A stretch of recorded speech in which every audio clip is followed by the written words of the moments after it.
I'm Evie. And I'm Emily. And welcome to The Current, where we talk about our current favourite YA novels. Our team have selected 30 books we love from the past year in the hopes that you will too. And today's theme?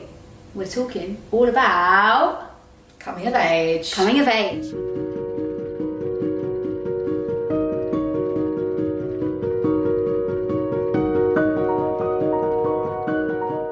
The classic YA genre, I feel. I love a coming of age story. And you know what, like you say, young adult's the perfect time for that, isn't it? Because you're reaching your late teens and your early 20s, and I think that's life changing. Yeah. You're dealing with the kind of coming childhood to adulthood, or everything that comes along with it. You know, I think since Catcher in the Rye, it's been a pretty iconic subject to cover. Absolutely. And all of the books today have elements of those moments of coming to terms with growing up.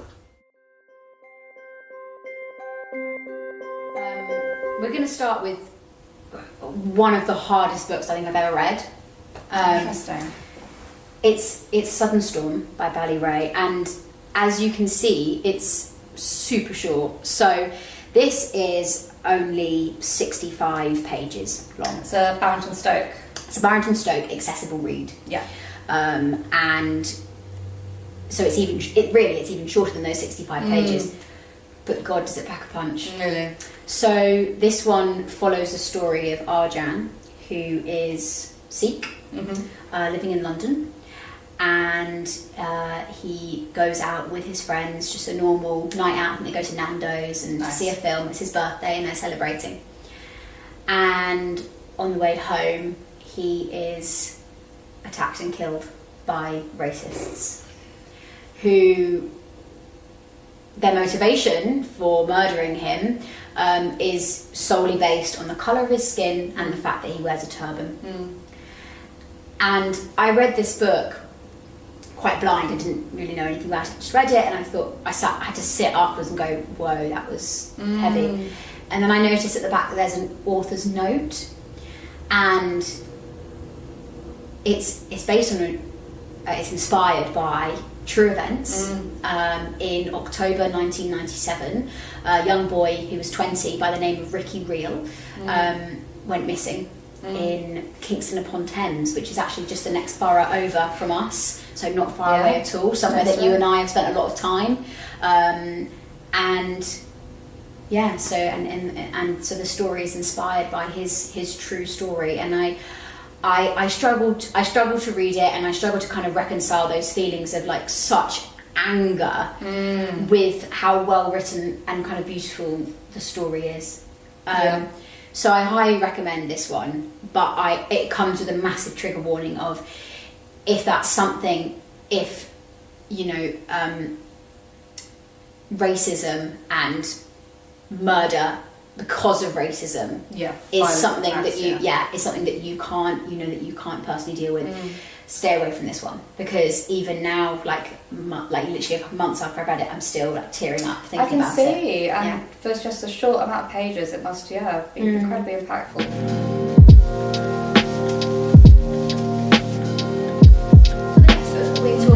We don't have a physical copy with us, but you actually read it on Libby, which is one of our apps. Yes, absolutely. Quick plug time.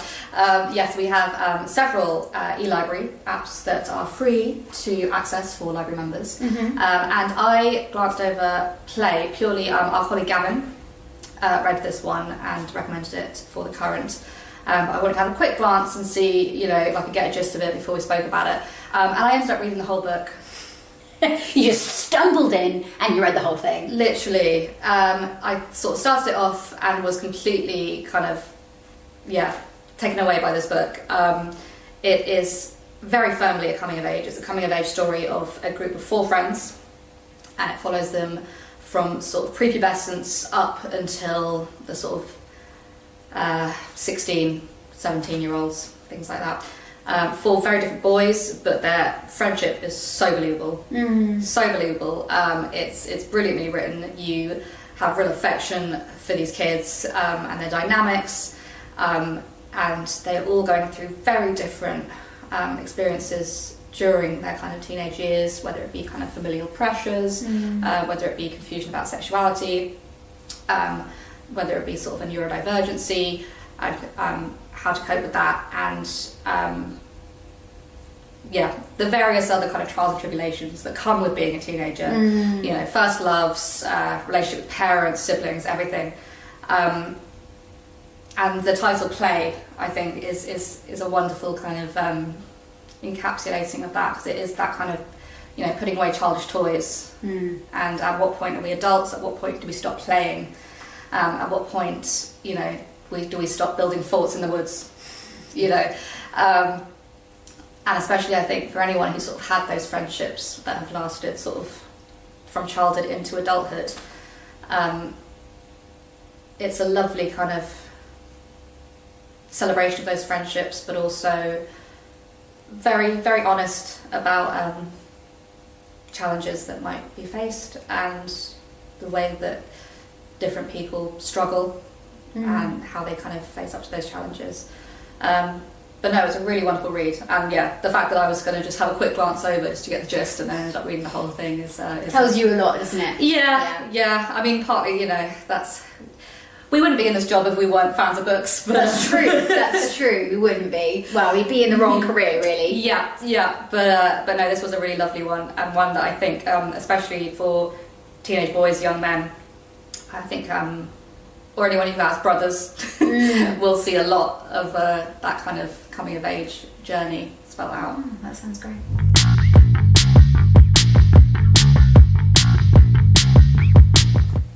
Treacle Town. Oh, I loved this one. Yeah? I really loved it. And I actually hadn't read a Brian Conaghan book before, but our colleague Gavin has read a few of them, and he said to me, oh, his books are brilliant. So I was kind of expecting big things. I trust Gavin's opinion. He's a very experienced children's librarian. He's amazing. He refuses to be on camera. Yeah. We haven't excluded him. He turned down the offer of a lifetime. But yeah, he recommended it, and I thought, well, if he says it's good, it's going to be good. Absolutely. And it was. So Treacle Town is a super deprived town just outside of Glasgow, and the story follows our main character. He's called Con, and genuinely, you just want to climb into the book, give him a hug, and tell him everything's going to be okay. Oh, because he's just the sweetest. He's lost his best friend Biscuit to gang violence, and where he lives there's a lot of that, because there's not really anything else. It's so deprived, there isn't really anything to do apart from roam around in parks and be in a gang. So he's struggling with that, and he has all these deep emotional feelings that he doesn't really feel like he can express with his mates who just want to get in fights. So he starts discovering slam poetry. Oh, fun. So when I was a teenager, I was a bit obsessed with slam poetry, and I used to watch all these videos on YouTube of people be like, this is amazing. If you don't know, slam poetry is kind of like if poetry and rap had a baby and it is performed. So it's brilliant and super engaging, and it's often quite political and dealing with big issues as well, isn't it? It's absolutely sort of very quite big subject matters. Yeah, often it is about kind of big things that are quite a big deal, expressed in such a fantastic kind of lyrical way.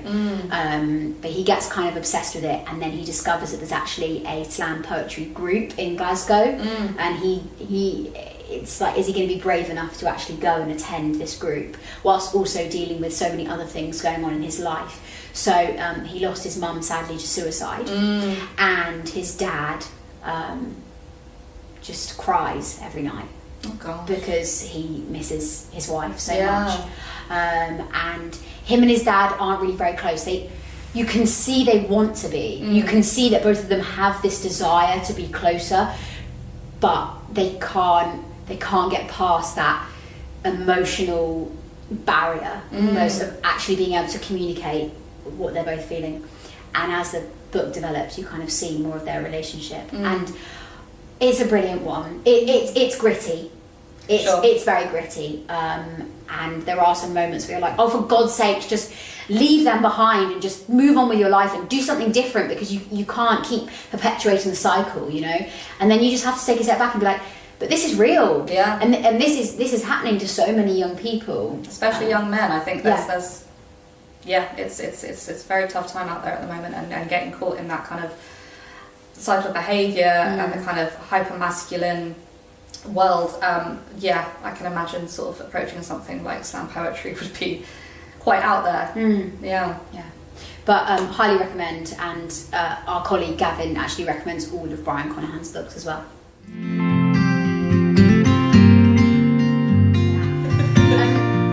So our next book is Where the Light Goes. Yes. By Sara Barnard? Yes. Is that right? Okay. Indeed. I read this one, our colleague Gavin read this one, and we both really loved it. It feels very current. It feels like the issues that it sort of espouses are incredibly, like, almost eerily relevant today. So it tells a story of Emmy, who is a 16-year-old whose older sister, well, she's known to the world as Lizzie Beck, but Emmy knows her as Beth, her big sister. But Lizzie Beck is a member of the Jinx, which is a pop group that sort of came to fame through a reality television show, and she is sort of Lizzie spent her life being kind of tabloid fodder, being in the limelight, being on social media, being followed by paparazzi, and we joined the book having just found out that Lizzie has committed suicide. And it's from her little sister's perspective, and her battling with the grief of not only losing Lizzie Beck, the superstar, but Beth, her sister, that she feels like the wider world doesn't know. And is very protective of this memory of her sister, and it's all about her kind of coming to terms with reconciling those two parts of this troubled young woman, and sort of reconciling how the outside world perceived her. And I think, there were some really interesting bits with sort of the vitriol that that Lizzie Beck kind of received online, and the horrible things written about her on social media. And then as soon as she died, she's a tragic hero, and everyone's saying, "Oh, what a waste! What a terrible thing!" after the fact.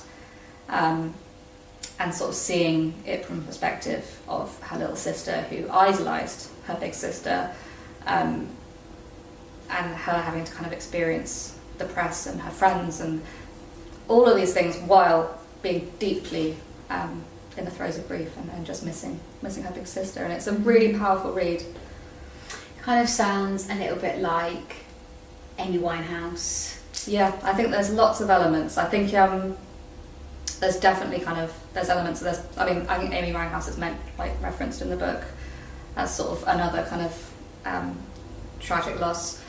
But I think as well the idea of someone being kind of demonised on the internet, I think it brings to mind kind of Caroline Flack. And then the group itself, the way they become famous, is very reminiscent of kind of the One Direction Little Mix. Yes. This kind of propelling these very young people into superstardom and everything that comes along with it, and the effect that it has on their families. And then, of course, once the world of celebrity gets involved with kind of partying and drugs and all these elements. But it's very much Emmy's story. It's very much her experience of that. And it's tough reading at times. It's not a gentle portrayal of grief. It sort of shows a very messy grieving process and a very complicated. And, she doesn't know how to be in a world without her sister, and that's very apparent, and she makes some very poor decisions, but it is a journey, and it's a journey of her not only kind of accepting who her sister really was, but who she is after her sister is gone. Sounds really good. It's very good, very moving. So our last one in Coming of Age is one that, we'll be honest, neither of us have read, but our lovely colleague Gavin has read it and told us a little bit about it. It's Stateless by Elizabeth Wein. Some of you may know Codename Verity by the same author, which I've read and I loved it. It was brilliant. So she writes a lot of historical fiction, and this is not an exception. Yeah. So of all the books we've talked about today, they're all fairly sort of modern, fairly kind of relatable to kind of modern day, but this one is, it's set very much in the past. It's just before the Second World War. Yeah. And involves a young woman named Stella, who is competing as a pilot in a competition that has brought pilots across Europe together to compete in this air race. But obviously, in 1937, war was very much on the horizon. People knew. Yeah, and there was a civil war dictatorship in Spain at the same time as well. So there's a lot going on. So you've got these kind of young people, and I think, there's a little bit of romance, there's a little bit of, who can I trust and all this kind of stuff, but with this huge thing looming in the background. That is, quite a unique kind of coming of age. Absolutely. For her. And she's the only female pilot in this race as well, isn't she? And there's the other ones, they're males from different countries in Europe, and she doesn't know who she can trust, and she doesn't know what's really going on. So it's kind of got elements of like murder mystery as well, I think. Yes, I think very early on in the competition, one of the pilots dies, and immediately it's quite clear that it's been subterfuge. So there's the kind of murder mystery going on amongst this group of people, but then on a wider scale, these kind of other political machinations going on. But it sounds brilliant. It's on my list. Yeah, I love historical fiction too, so definitely. Yeah.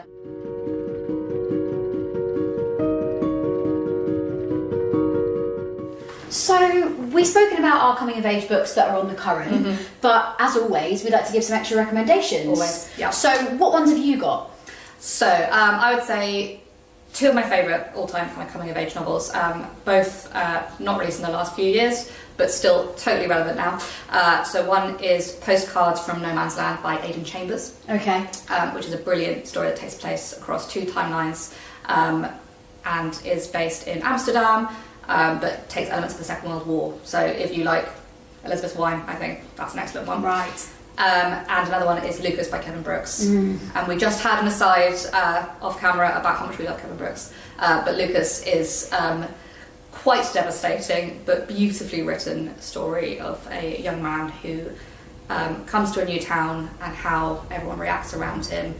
And it's all, very odd and mysterious, but beautifully written. And the young girl in the story, it's very life-changing for her and sort of causes her to grow up a bit, so I think that fits. I think if there's one author that all three of the children's librarians, so us and our colleague Gavin, who we keep mentioning, he's not here, that we could all agree on that we just love, it would be Kevin Brooks. Yeah. So we essentially recommend everything by him. Yeah, absolutely everything, from Martin Pig onwards. Yeah, absolutely. But the only thing I would say is The Bunker Diary is not for the faint of heart. Gave me nightmares for months, so just be careful with that one.